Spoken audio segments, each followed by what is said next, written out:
তালের পাখা প্রাণের সখা, শীতকালে তোমায় যায় না দেখা।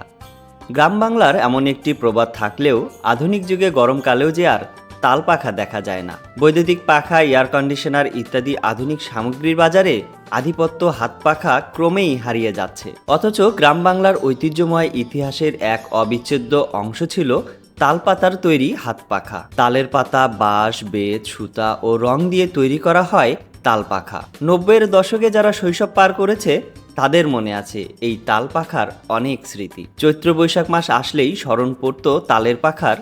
এটি যেন গরমকালের বন্ধু। পাখার গায়ে নানান কথা ও ছবি আঁকা থাকতো।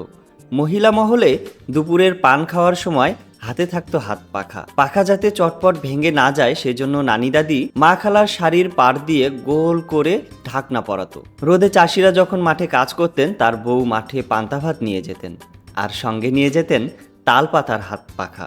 সব মিলিয়ে গরমকালে তালপাতার পাখার চাহিদা ছিল অনেক বেশি। ধনী গরিব সবার ঘরে ঘরে তালপাতার হাত পাখা দেখা যেত, কারণ সে সময় গ্রামগঞ্জে বিদ্যুৎ ব্যবস্থা ছিল না। তেল দিয়ে প্রদীপ বা হারকেন জ্বলত। কিন্তু এখন ঘরে ঘরে বিদ্যুৎ আছে, নেই শুধু এই পুরনো স্মৃতির হাত পাখা। চাহিদা নেই তাই কারিগরেরাও আর বানাতে চায় না, আবার সব জায়গায় এটি পাওয়াও যায় না। চলছে গ্রীষ্মকাল, ঘরে বাহিরে প্রচণ্ড গরম, সেই সাথে লোডশেডিং। গরমে স্বস্তি পেতে অর্ডার করতে পারেন তাল পাখার কম্বো, যেখানে তাল পাখার পাশাপাশি রয়েছে হাতে বানানো কাপড়ের পাখা।